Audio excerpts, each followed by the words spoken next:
E aí, Gustavo, boa noite.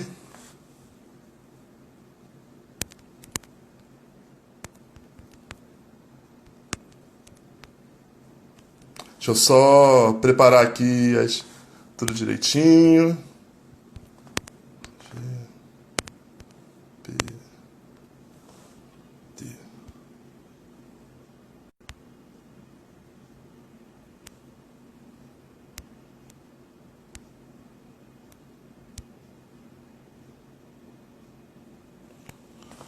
Boa noite, Fernanda.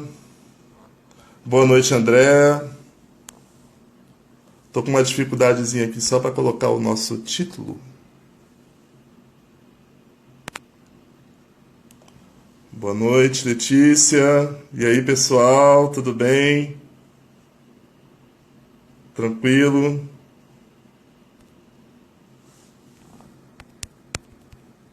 Deixa eu só marcar aqui nosso texto.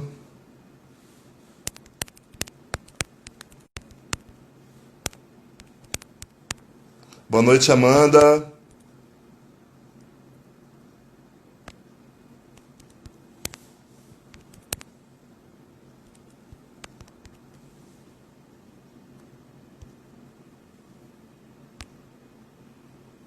Boa noite, Ender. Tudo bem? Como é que você tá? Tudo jóia?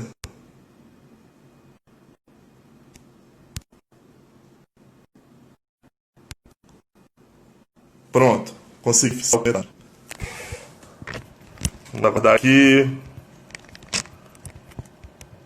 Nosso amigo Ellison. Boa noite a todos, sejam bem-vindos à nossa live. Mais uma live aqui da Bastos Freire Advogados. Essa noite a gente vai falar aí de LGPD. Boa noite, Fábio. LGPD, Cyber Risks, Cyber Bytes. Deixa eu só chamar aqui o nosso amigo. Já, já. Boa noite, André. Que legal vocês estarem aí. E aí, Ellison, como é que Boa você tá, hein? noite, boa noite. E aí, hein? Não podia, Tudo não, bom? não podia deixar de falar esse e aí, hein? Cadê o Denis? Já entrou? Ah, não, de forma Ah. alguma, né? Uma homenagem aí ao nosso amigo. É isso aí. E aí, tá tudo bem? Tudo certo, tudo certo. Preparado aí pro nosso desafio? Pois é, estamos pagando a prenda hoje aí da live do Hoje a gente está Instagram. pagando, hoje a gente tá pagando a prenda aí do escritório, né? É isso Espero aí. que nossa alçada seja um pouquinho reconhecida aí depois desse nosso esforço. Boa É isso noite, daí. pessoal. A gente está dando aqui um tempinho aí nesses primeiros minutos para poder aguardarmos aí um pico aí das pessoas no início aí da nossa live. Boa noite, doutora Ellen. Boa Bom, noite, pessoal, Ellen. Boa noite, pessoal do escritório, todo mundo. legal. O pessoal tá chegando aí com tudo, hein, Edson? Diga. Então, Só, Edson, hoje a gente tem muita coisa boa para conversar aí com o pessoal, hein? é, Cyber Risks, Lei acho, Geral de Proteção de Dados, softwares preditivos, invasão. é isso daí. Acho que vai até faltar tempo, né? Mas hoje é para ter um bate-papo aí descontraído do Instagram. Uma coisa tranquila para poder antenar as pessoas sobre do que realmente se trata essa Lei Geral de Proteção de Dados e para as pessoas também conseguirem entender que a Lei Geral de Proteção de Dados é uma lei do bem, né? Que ela é uma lei que veio ajudar tanto aos titulares de dados como também aos empresários, né? É isso aí. Então, bom, então acho que nós podemos assim começar de forma devagar e tranquila a nossa live. Eu Exa- vou começar com a minha apresentação. Meu nome é Celso Flores, para quem não me conhece.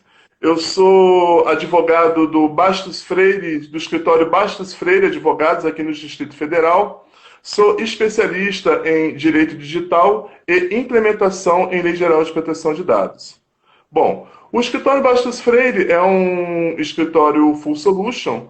Atuamos em todas as áreas do direito com excelência E nossa missão principal é ajudar ao empresariado a conseguir desenvolver e estabelecer o seu negócio da melhor forma possível, com vários estudos atribuídos, como o estudo de riscos e oportunidades, que o Edson vai falar agora, já já, estudos tributários, dentre várias outras ações e atividades que o escritório é capaz de trazer para o empresariado.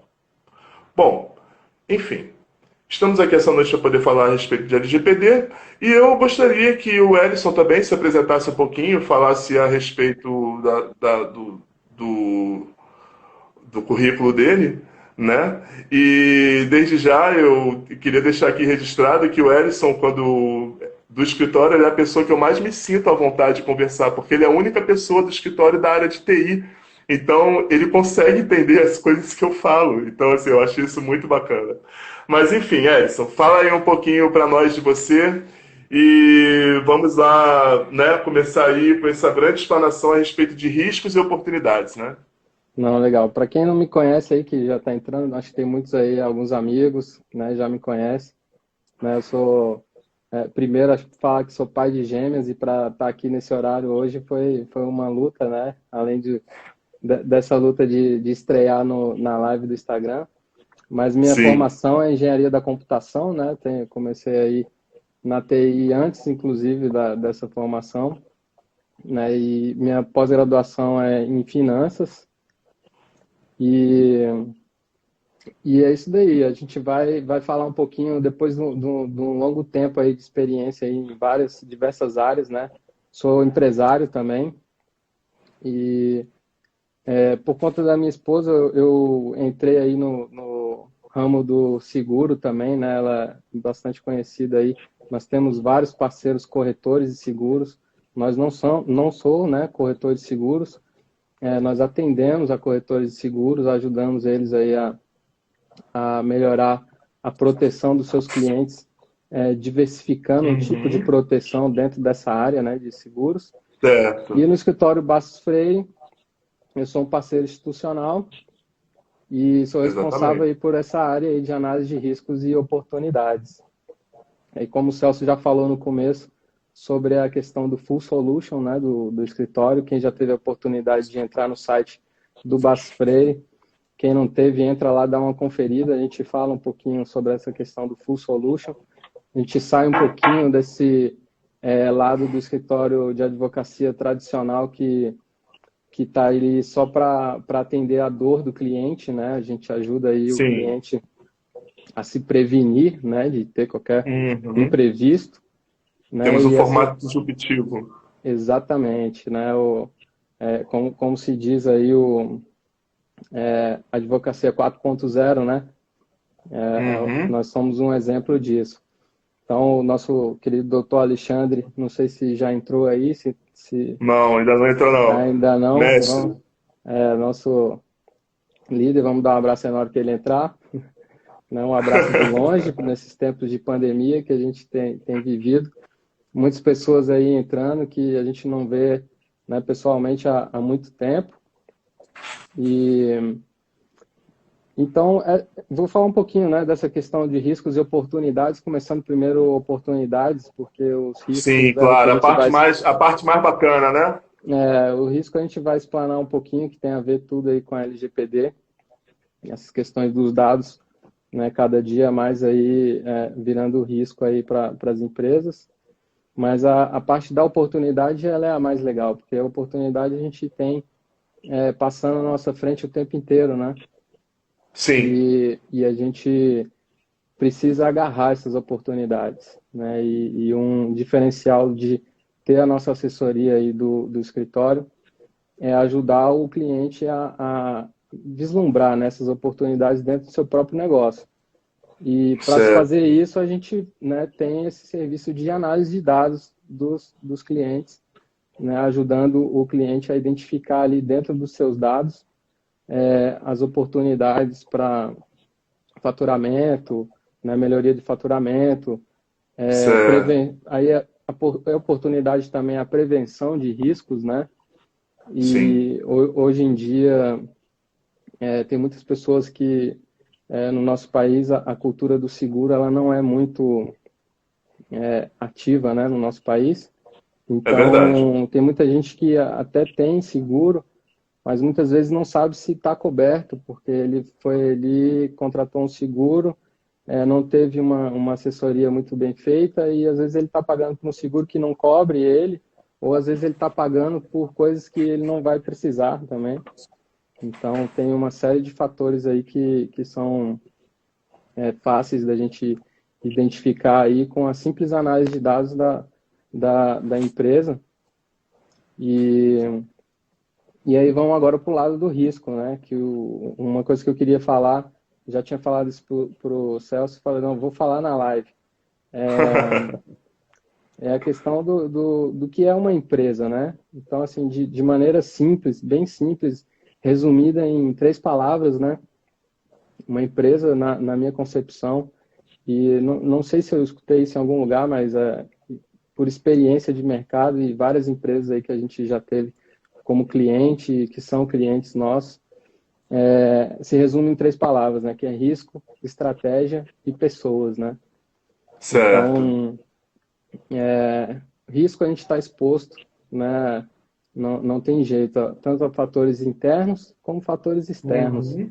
Sim. Então, a gente tem que usar a estratégia para se beneficiar ao máximo, né? E prosperar aí nesse mundo que cada dia aí fica mais competitivo e imprevisível, né? Como estamos vivendo hoje aí com pandemia e tudo mais, né? Exatamente. No cenário, né? E a outra questão, pessoas, né? Pessoas, desde do sócio, empresário, o dono da empresa, seus sócios, seus colaboradores, seus parceiros, e principalmente seus clientes, né? Que são aí a alma do negócio. Hoje a gente vai falar aí um pouquinho sobre essa LGPD, inclusive a gente tem uma novidade bem fresquinha que antes quando a gente marcou a live, antes A gente já tinha terça-feira, previsto que isso fosse acontecer, né? na terça-feira a lei tinha sido adiada aí para início de vigência no começo do ano que vem. Já hoje, agora no Exato. final da tarde, saiu, né, uma decisão do Senado, agora depende do presidente também, mas se depender do Senado o que foi feito hoje, a lei entra em vigor amanhã, né? Exatamente. Amanhã. Então, Ou seja, a gente está bem... o tempo urge para as empresas correrem atrás da conformidade de acordo com a lei, né? E Exatamente.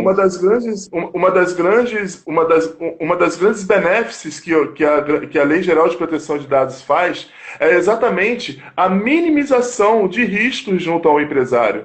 Porque a Lei Geral de Proteção de Dados, ela traz uma série de boas práticas que levam à proteção do próprio empresário no que diz respeito aos cuidados que ele tem com os dados dos titulares, né? E eu acho que para que a gente possa, eu acho que para que a gente possa entender exatamente o verdadeiro significado da Lei Geral de Proteção de Dados que chega de repente aqui no nosso país e deixa todo mundo alvoroçado, todas as empresas procurando adequação, nós temos que, antes de mais nada, entender do que se trata a privacidade de fato, né? A evolução da privacidade durante todo esse tempo, de que o conceito de privacidade do passado já não se encaixa mais com o conceito de privacidade do mundo atual. Porque nós falamos muito sobre privacidade, que não queremos que vejam nossas fotos, nossas mensagens, nossas intimidades, mas afinal, qual o conceito de privacidade? De onde veio essa ideia? Bom, eu vou explicar para vocês. Lá na época da pós-revolução industrial, com a migração dos povos para os grandes centros urbanos, formando grandes conglomerados, se iniciou uma vida social mais intensa nas cidades. As pessoas passaram a conviver de uma forma mais dinâmica. Mediante esse incremento da sociedade, as pessoas, especialmente os burgueses, que eram os mais destacados, né, começaram a ficar incomodados com a falta de privacidade, com a falta da sensação. Doutor Alexandre Olha, entrando Alexandre aí, aí. ó. Boa noite, doutor Alexandre, mestre. Nosso Então, nosso voltando mentor lá. e líder.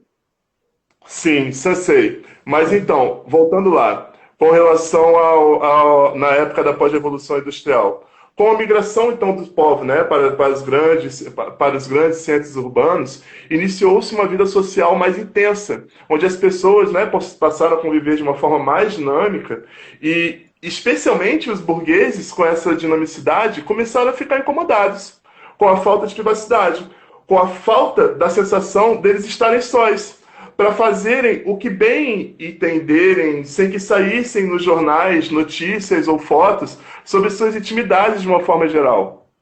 Então, durante todo o tempo, desde aquele tempo do pós-evolução industrial até os dias de hoje, a ideia de privacidade evoluiu, onde chegamos ao marco da mudança da nossa sociedade, que foi o quê? A implementação da internet. Pois antes a sociedade ela era analógica, onde a circulação de informações acontecia de uma forma muito mais lenta e muito menos massiva do que hoje. Mas antes da internet, antes mesmo dessa época aí da internet, onde nós começamos a ter a grande rede mundial, ligando todas as famílias, ligando todas as empresas, veio o movimento da era das digitalizações, né? Onde tudo passou a ser digitalizado, principalmente pela vantagem de muitos dados em pouco espaço. Antigamente, por exemplo, você assinava como é que era o nome, Ellison? Enciclopédia Barça. Chegava lá Exatamente. aqueles 20 livros falando sobre tudo, sobre os assuntos mais variados do mundo. E o detalhe era você tinha que manter a assinatura porque a atualização era anual. Ou Sim. seja, eram 20 livros novos por ano. Então, quer dizer, era uma loucura na época. E imaginem também, por exemplo, os escritórios de advocacia. Eles reservavam salas enormes para que eles pudessem ter os seus acervos dos arquivos dos seus processos. Essas salas enormes hoje, elas se resumem a quê? A um HD externo. Um HD externo de 1 tera, um HD externo de meio tera, de 500 gigas, já resolve o problema que antes nem 50 metros quadrados dava conta de resolver. Não se enganem também todos aí, porque hoje temos clientes aí que usam o seu caderninho, né, de dados, e isso também é uma exposição ainda, né? A gente vai chegar aí nesse ponto.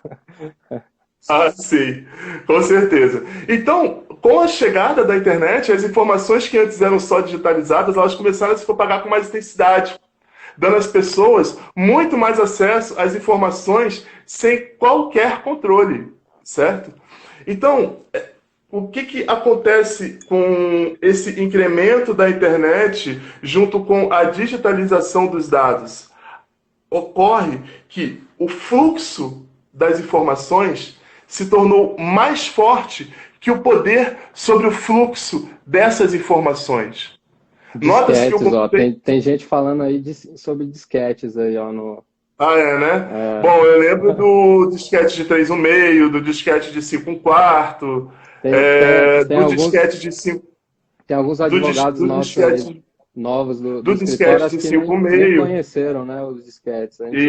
Tem aquele disquete de bolação também. Muitos aí realmente não devem nem saber o que é isso. Exatamente. Mas voltando aqui à nossa linha de raciocínio, Ellison, a gente nota que o conceito de privacidade lá no início, que se resumia no direito de estar só, ele evoluiu para uma coisa maior. Hoje, estar só não nos basta mais. Precisamos ter controle sobre o fluxo dos nossos dados. O direito à privacidade para o direito... Como, Ellison? Doutor Higino, grande parceiro aí. Doutor Higino, boa noite. Então, Ellison, o conceito de privacidade, de antigamente, ele evoluiu para o conceito do direito da autodeterminação informativa, previsto, inclusive, no artigo 2º da nossa Lei Geral de Proteção de Dados.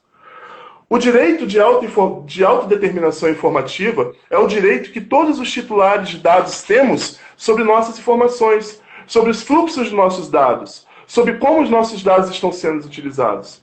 Mas aí vem aquela pergunta: de onde veio esse conceito de autodeterminação informativa?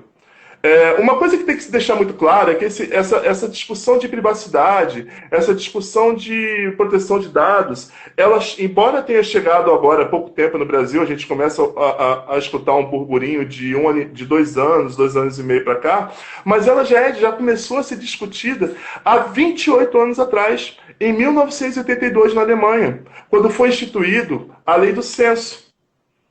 O que essa lei do censo, essa lei do censo, essa lei do censo previa? Previa que o Estado iria coletar dados dos cidadãos para que fosse para fins estatísticos. Dados como nome, endereço residencial, endereço do trabalho, dados relacionados à saúde. Mas tinham 3 coisas que incomodavam muito o povo. Temos os parceiros estatísticos aí também, aí que estão na live aí que eu vi entrando aí, Guilherme, estatístico, referência aí no nosso país. Show de bola. Boa noite, Guilherme. Seja bem-vindo aí à nossa live. Espero que seja proveitosa aí para você. Então, quer dizer, naquela época, 3 coisas perturbaram os alemães. Que foi o quê? A previsão de multa, caso você não passasse seus dados. O compartilhamento dos seus dados com outros órgãos públicos e o cruzamento desses dados com outros dados de outros órgãos, certo? Mas, na época, o que aconteceu? O Tribunal Constitucional Alemão ele não tornou a Lei do Censo inconstitucional, porém ele tirou esses 3 artigos referentes à multa, ao compartilhamento, ao cruzamento. Com isso, nasce o conceito de autodeterminação informativa, conceito basilar para todo e qualquer tipo de lei de proteção de dados no mundo, seja na RGPD, na União Europeia, seja na nossa Lei Geral de Proteção de Dados, seja nas leis de proteção de dados dos Estados Unidos, que são estaduais, cada estado tem a sua, sendo que a de maior conformidade considerado é a lei californiana. Então, a evolução, a validade desse direito da autodeterminação, porque não adianta você... boa tarde, doutor Gino. Então, boa noite, doutor Gino. Então, não adianta você ter o direito à autodeterminação informativa, dizer, você tem direito ao fluxo de seus dados, você tem direito de saber o que está acontecendo com seus dados, se você não tem as ferramentas específicas para você poder exercer os seus direitos.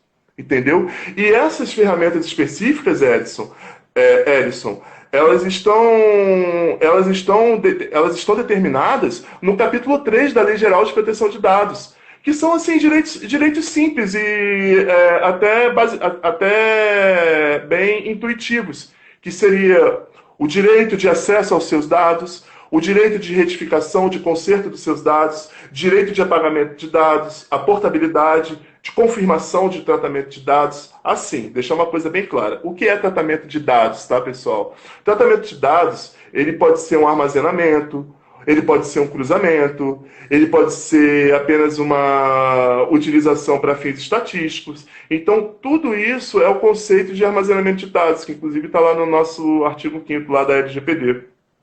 Então, mediante essa explicação que eu trouxe para vocês, é importante termos noção de todo esse delinear histórico que nos levou ao distanciamento do controle dos nossos dados, para entendermos da importância e da necessidade da LGPD em nossas vidas hoje. Então é por isso que eu sempre digo que a LGPD ela é uma lei do bem. Por quê? Porque ela é uma lei que veio para proteger os titulares dos dados. E, ao mesmo tempo, também, ela é uma lei que veio para proteger o empresário. Porque, a partir do momento que ele está em conformidade, a partir do momento em que ele se encontra no apreço das boas práticas da proteção de dados, então ele está salvaguardado caso ocorra algum incidente de vazamento de informação dentro da empresa dele. Por quê? Porque ele fez de tudo para que aquele vazamento não acontecesse. Está tudo documentado de acordo com as laudas que são geradas e produzidas após toda a implementação da LGPD. Então, pessoal, se eu só beber aqui um pouquinho d'água... Não, tranquilo, vamos então. Eu ia até comentar esse lado que você trouxe da lei, que ela é uma lei do bem, né? Então, assim, desde 2018 já, né, que as empresas já deveriam estar entrando em conformidade com isso, né? E resumindo toda Uhum. essa história de lei, o que que é isso? Ela veio para definir, né, as regras de uso, né, proteção e usabilidade de dados que essas empresas utilizam, né? E nós, como usuários, né, de sistemas, de celulares, enfim, várias, né, plataformas hoje que a gente está aí exposto na internet, né, desde da sua localização e dados sensíveis de todos os níveis, a gente tem aí essa obrigação aí como empresário, como nossos clientes empresários em ajudar a adequação dessa lei, e isso vai ser um benefício, né, vai ser uma vantagem para a empresa. Sim, com certeza. Vantagem, principalmente no que diz respeito à confiabilidade que os clientes vão ter em saber que vão estar lidando com uma operação que está em conformidade, que tem a responsabilidade de como tratar os seus dados, que tem a responsabilidade de saber que não se pode ser utilizados dados além daquilo que foi especificado. Entende? Então, Ellison, e a todos que estão presentes na live, vocês notem que o conceito de corpo físico lá do início, ele já não faz mais sentido, o conceito ele se expandiu, pois hoje você não deve mais se preocupar mais única e exclusivamente com o seu corpo físico, e sim também com o seu corpo eletrônico. Pensa bem, olha só que loucura, corpo eletrônico. Mas afinal, o que é isso, Celso? Corpo eletrônico? Corpo eletrônico é todo o rastro que você deixa sobre sua vida nas redes sociais, nas suas pesquisas em portais, em sites que você visita. Tudo está sendo monitorado, tudo está sendo investigado sempre, a todo momento. Você nunca está só na internet.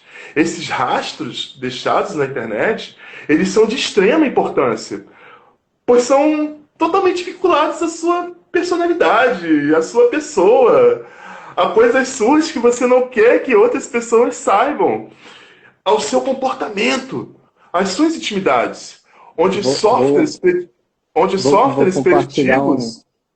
Só um momentinho, Ellison, por favor. Onde softwares preditivos, que são aqueles softwares de cruzamento de dados para se obter uma leitura dos seus comportamentos padrões, uma coisa que o Ellison vai nos explicar agora, daqui a alguns minutos, eles são capazes de adivinhar e conhecer suas ações melhores do que vocês mesmos.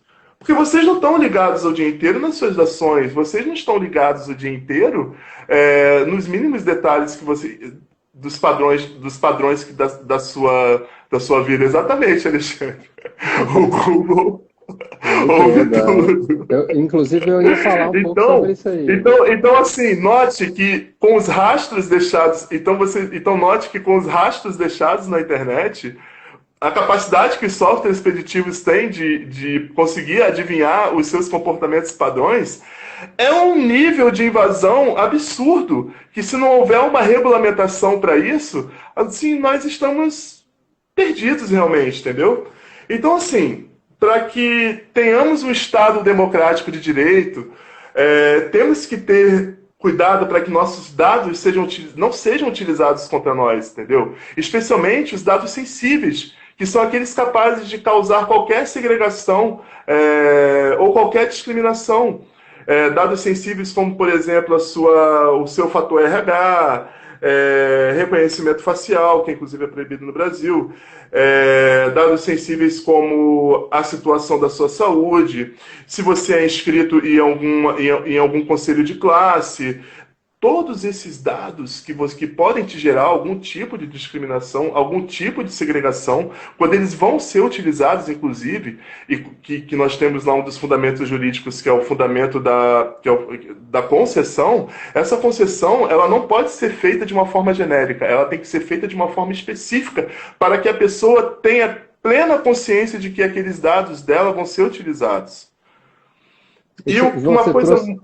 Você trouxe uma questão aí que a gente possa finalizar aqui essa lógica de raciocínio, que não é que nós não possamos utilizar os nossos dados pessoais, entende? Nós temos que ter o direito de utilizar os nossos dados, inclusive os sensíveis, da forma Thalita, e quando pergunta da Thalita. E só um momentinho, por favor, Ellison. E que esses Não. dados, eles nunca sejam utilizados de forma contra nós, de forma alguma. Porque só aí, então, nós poderemos exercer a nossa cidadania eletrônica na sociedade do novo milênio, né? Então, assim, eu gostaria que nesse momento, Ellison, você conversasse conosco, assim, da forma como esses softwares preditivos trabalham no Big Data e também, principalmente, assim, a que nível de invasão porque nós, na Eu- minha concepção, nós não nos conhecemos tão bem o quanto os softwares de preditividade nos conhecem. Então, por favor, Ellison Portilho. Sim, então, você falou aí do reconhecimento facial não é permitido no Brasil, mas hoje nós usamos celulares que liberam o nosso acesso através da nossa face. Então, isso é até era um questionamento referente, né, à lei, como que isso ia ser tratado, né, à medida que a lei entrasse em vigor, sem as regras lá da ANPD, né, de, Uhum. pois uma empresa estrangeira como a Apple, Microsoft, que você abre seu notebook, ele identifica a sua face, ele, ele tem registrado a sua face ali, né, então ele usa teoricamente, né, e exclusivamente para você liberar o seu hardware ali. Sim. Mas mas nós não sabemos, nós hoje não temos o acesso, né? Eles dizem, você aceita um termo lá, liberando, né, a coleta desses seus dados, e eles dizem que esses dados estão sendo utilizados restritamente pela empresa, né, internamente. Uhum. Né?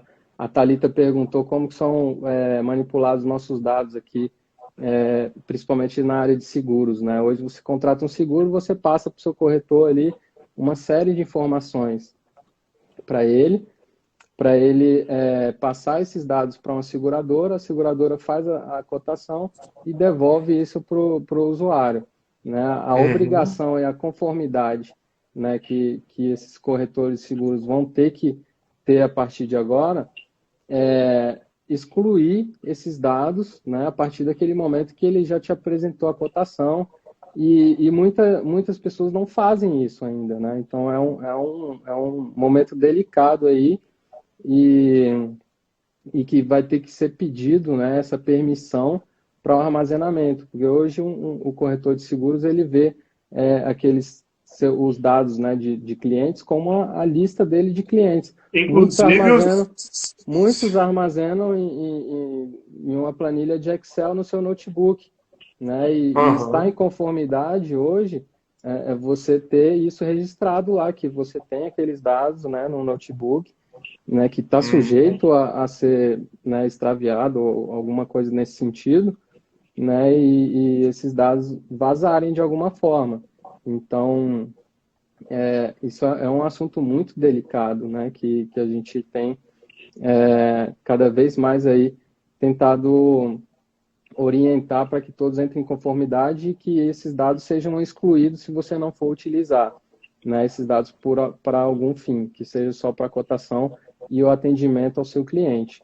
Né? Agora, Certo. voltando aí para a análise preditiva, né, é até um serviço Uhum. que a gente tem, que é a parte de análise de dados mesmo, é, um serviço que a gente consegue montar um laboratório de data science dentro de uma empresa que ela tem uma série de dados. Então, assim, cada tipo de dado tem uma metodologia estatística que pode ser aplicada àquele dado para você ter uma decisão estratégica, né, para o benefício da sua empresa. Mas para você utilizar aquilo, você vai ter que pedir permissão, né, e ter o de acordo do seu cliente que você tem aqueles dados, que você armazena aqueles dados. Né? A análise preditiva Certo. utiliza muitos dados anônimos, né? Os dados Sim. anônimos eles são utilizados o tempo inteiro. A gente está exposto aí, o doutor Alexandre falou, o Google ouve tudo, não só o Google, mas o Apple também. É, esses dias eu estava conversando com a minha irmã e ela me disse, a gente estava conversando sobre, inclusive, alguma coisa sobre seguro, E segundo ela, né, ela disse no áudio do WhatsApp o nome de uma seguradora e minutos depois essa Ah. seguradora apareceu como propaganda patrocinada dela nos vídeos do YouTube. Então, Isso assim, não é coincidência. O Google está então, aí eu falei, estudando. pô, eu não acredito em coincidência, né, no caso desse. Mas aí a gente foi a fundo, falou, mas eu não digitei nada, eu não escrevi nada e tal. Mas você liberou a Siri para estar te escutando, né, identificando a sua voz e aprendendo com o que você fala para saber Sim. identificar os seus comandos, né, o tempo inteiro ali. Aham. Então, pode ser, não sei, né, não sei até que ponto eles estão utilizando mesmo o que que a Siri está escutando, o que que o Instagram está escutando agora também, que é o Facebook, né, e todas essas ferramentas. Hoje você pesquisa uma coisa no Google, você está logado no seu Gmail ali ao mesmo tempo, ele te identifica. Você pesquisa ali qualquer coisa, minutos depois essa coisa aparece com um e-mail patrocinado para você, uma série de coisas querendo Uhum. vender relacionado àquele determinado assunto, né? Certo. Então, o que que é essa questão da LGPD aí, né? Basicamente, na minha concepção, né, tirando um pouco desse lado jurídico que eu deixo mais para vocês, mas é essa definição das regras de uso, né, a proteção e a usabilidade, porque tem vários outros fatores que a gente pode estar aí exposto, né? Por exemplo, como é seu armazenamento de dados, né, da sua empresa, né? Você vai ter que identificar isso, como é feita essa coleta, como é feito esse armazenamento. Você Sim. armazena, por que você Sim. armazena? Né? Se O você tem um mapeamento, o objetivo, mapeamento dos dados, a mineração da forma como esses dados são trabalhados, as suas finalidades, né? a, a palavra da moda, o data mapping, né? Exatamente. O data mapping, que simplesmente é um mapeamento dos dados, né? E isso já acontece muito. A gente tem, os nossos clientes, é o mapeamento de processo. Inclusive, eu escutei já isso, outras pessoas falando, mas a lei não devia ter esse nome, né? Da Lei Geral de Proteção de Dados. Ela deveria ter o nome não de proteção de dados, mas de gestão de dados, né? Porque Uhum. nada, o estar em conformidade nada mais é do que você vai ter que ter ali o seu sistema de gestão sobre tudo aquilo que você armazena, entendeu? Certo. Aham. E, e isso, lógico, com tudo que você está armazenando ali, tem que ter a permissão do teu cliente, né? Do usuário. E isso vai trazer vários benefícios, né?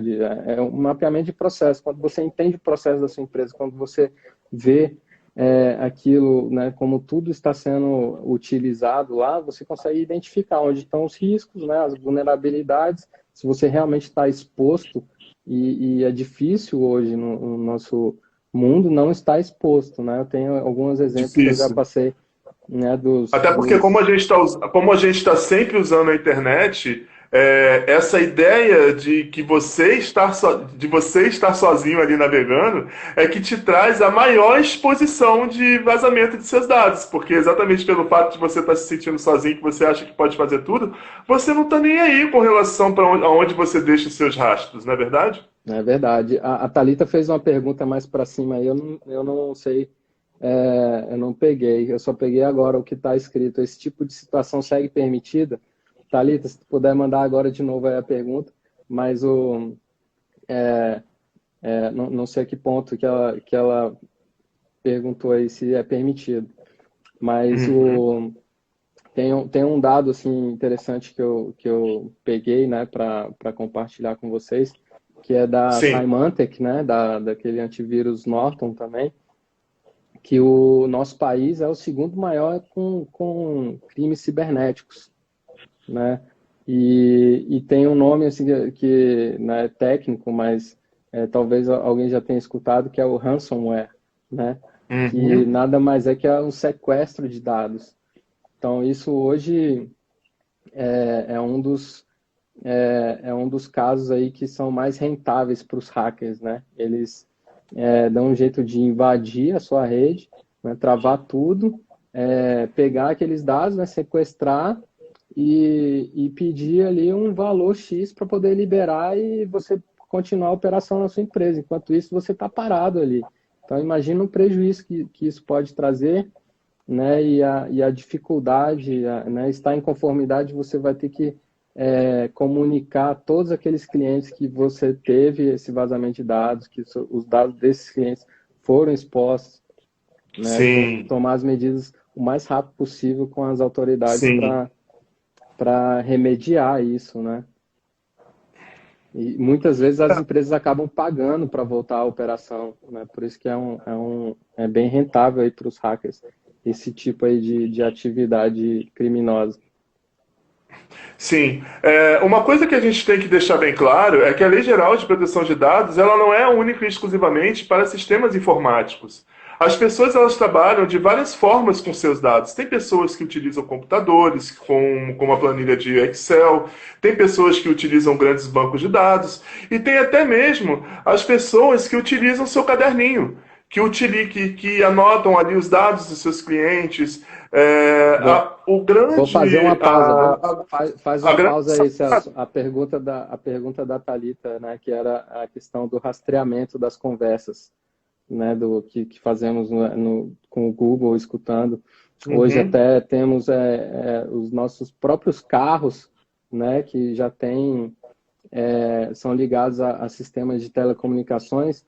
Você, na compra do seu carro ali, você, né, tem o exemplo da Chevrolet, da Volvo e da BMW, que eles têm um sistema de segurança que você, quando compra e ativa o seu carro, ele diz que você acaba autorizando eles, inclusive, a estar escutando e gravando as suas conversas dentro Certo, né? Então, certo. assim, o Uhum. Google é uma empresa que já se preveniu aí há um tempo atrás, né, Certo. sobre essa questão e alguns meses atrás, todo mundo, né, não sei se muitos viram, só deram o ok lá, mas vários sites têm feito isso, as políticas de cookies, né, quando você dá Sim. um ok ali, você geralmente Uhum. não lê os termos, né, mas aqueles termos estão autorizando você, né, autorizando aquela captura dos teus dados, né, e Sim, essa exatamente. usabilidade ela ainda não é transparente, aí essa é a questão também da lei,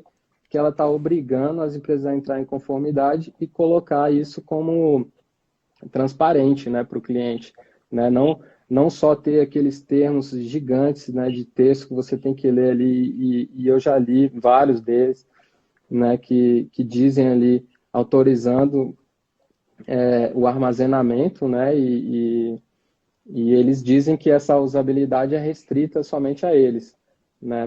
Sim, Mas sim. Inclusive, não isso temos que essa você está transparência, né? falando. Não temos essa. Inclusive, isso que você está falando, Ellison, ela é uma das partes da conformidade da Lei Geral de Proteção de Dados, né? Que vai ali no final, na parte dos sistemas informáticos, onde você tem que fazer adequação em site, onde você tem que fazer adequação da forma como é feita a coleta, né? Mas uma coisa que a gente tem que deixar muito claro é no que diz respeito às vantagens porque essa que é a grande questão, entendeu? As vantagens que essa lei traz para o empresário. Porque já começa que você sai na frente com relação à concorrência. Poxa, você tem uma conformidade com com o tratamento de dados dos seus clientes. Seus clientes confiam em você. Eles sabem que os dados que eles vão passar a você não vão ser utilizados contra eles. Que você não vai compartilhar os dados deles, especialmente os dados sensíveis, você não vai compartilhar os dados deles com outras empresas, entende? Então, a conformidade da lei, a adequação da lei, traz como essa principal vantagem, que inclusive um vazamento de dados que pode gerar uma responsabilidade civil, que provavelmente gerará uma responsabilidade civil para quem não sabe, para quem não é familiarizado com esse termo, quando, por exemplo, você erra e você tem que indenizar. Tipo, a empresa, houve um incidente de vazamento de dados e a empresa vai ter que indenizar as pessoas que tiveram esses dados vazados. Provavelmente essa pessoa vai ser responsabilizada civilmente? Vai. Mas se ela tiver em conformidade Se ela mostrar, através da documentação produzida durante a conformidade, durante os processos de adequação, se ela chegar ali e mostrar, não, tudo bem, eu concordo, houve um incidente de vazamento dos meus dados, mas eu fiz de tudo para que isso não acontecesse. Então, a partir do momento em que o empresário ele faz a implementação, ele já está salvaguardado. Por quê? Porque ele está ali mostrando uma responsabilidade. Porque ele está ali mostrando uma. Isso que você está falando agora vai responder aí a questão do Dr. Alexandre aí. Sim, então isso vai trazer um respaldo maior para o empresário caso ocorra um incidente de vazamento de informações. Traz uma maior confiabilidade do cliente junto ao empresário. E uma coisa assim, que a gente tem que deixar bem clara é com relação à implementação da LGPD, porque ela tem como atores principais 3 indivíduos, que é o controlador de dados, que é a pessoa que é a detentora dos dados, o operador de dados, que é a pessoa que vai operar os dados no lugar do controlador, e o encarregado, que é o tão famoso Data Protection Officer. Mas, principalmente o controlador e o operador, eles são 2 pessoas ambíguas que, inclusive, podem se resumir em uma pessoa só. Como, por exemplo, eu sou uma empresa e passo meus dados para uma empresa de plano de saúde. A partir daquele momento, nessa relação em que eu passo os dados, eu sou o controlador. E a empresa de plano de saúde, ela passa a ser a operadora. Porém, a empresa de plano de saúde, ela será a controladora de dados quando se referir aos seus funcionários. Então você vê, então na verdade não são instâncias de pessoas, são instâncias de funções que acontecem de acordo com a dinâmica da relação entre clientes. E uma coisa que tem que se deixar bem claro é que é obrigado que essas 3 figuras estejam presentes na adequação da LGPD e, mais especificamente, no que diz respeito à figura do encarregado, que é o DPO, que é a pessoa responsável pelo contato dos titulares de dados junto aos controladores. Em suas requisitos, ela é a pessoa responsável pela comunicação junto aos titulares dos seus dados, assim como junto à Agência Nacional de Proteção de Dados, quando ela for criada, quando os titulares exigem saber a respeito dos seus direitos. Onde estão meus dados, para que eles estão sendo utilizados, como eles estão sendo tratados. Tudo isso é para o encarregado poder responder. E, além disso, o encarregado ainda tem a função de manter, após a implementação da conformidade, o acompanhamento e a atualização de todos os processos internos. Então, quer dizer, ele é uma pessoa fundamental nesse processo, não só de implementação, mas de continuidade do trabalho desenvolvido. Porque não basta apenas implementar, tem que ser dado continuidade. Tem que sempre estar em avaliação, entendeu? E esse processo de adequação, no final das contas, são as técnicas de compliance, né? As técnicas de compliance, conformidade. Doutora Ellen. A doutora Ellen, né? Antes da LGPD, né? Desde 2018 que a gente está tendo que estar em conformidade, né? Começar esse processo de conformidade. Isso tudo se resume a essa palavra compliance, né? Exatamente. E os passos utilizados para poder para se desenvolver esse compliance tem que ser desenrolado em todo um cronograma já pré-determinado, onde primeiramente você responde um questionário para que se identifique as defasagens dentro da empresa no que diz respeito à conscientização dos funcionários, a forma como os dados pessoais dos clientes são tratados, como os dados dos fornecedores são tratados, como os dados dos próprios funcionários são tratados, entendeu? Após a resposta desse questionário, que começamos a adequação dentro dos setores que foram apresentados com maior deficiência. Geralmente, os setores com maior deficiência são o departamento de RH e o departamento de marketing, certo? Depois de detectado os setores que são mais deficientes, é que é implementado a utilização do data mapping, que é exatamente no data mapping onde vai ser feita toda a mineração desses dados. E esse data mapping, ele não é um data mapping genérico, ele é um data mapping para cada setor. Então, existe um mapeamento de dados para o setor de marketing, existe um mapeamento de dados para o setor de RH. E em que consiste esse mapeamento de dados? É você pegar determinado dado, como, por exemplo, o seu nome, certo? Para que é utilizado o seu nome? Qual o fim específico do seu nome? Será que utilizar o seu nome não é muito para o fim que nós estamos desejando utilizar os dados? Então, todos esses questionamentos, eles são levantados e, mediante esses questionamentos, são aplicados os fundamentos jurídicos, onde só então um advogado especialista em LGPD, em direito digital, pode dar a fundamentação para que sejam desenvolvidas as laudas com embasamento técnico e embasamento jurídico, para que o empresário fique ali respaldado em caso que tenha algum problema, entendeu? Então, o produto final da implementação da Lei Geral de Proteção de Dados seria um inventário, né, da forma como os dados estão sendo tratados. Seria também a conscientização e o desenvolvimento da cultura junto aos funcionários dentro dessa empresa. Certo? Após a conscientização, o desenvolvimento e o mapeamento dos dados e os mapeamentos dos processos internos, são feitas as adequações junto aos contratos com os seus funcionários, os contratos com os seus fornecedores, os contratos com os seus clientes, onde tem que ser deixadas cláusulas bem claras a respeito de que seus dados estão sendo utilizados e para que eles estão sendo utilizados. Então, só depois que acontece toda essa adequação no mundo analógico, é que a gente cai para adequação na área da informática, que aí diz respeito que nós temos que saber de que a Thalita está falando aí, ó, que é pena que o tempo da live está acabando. O assunto é muito importante, realmente.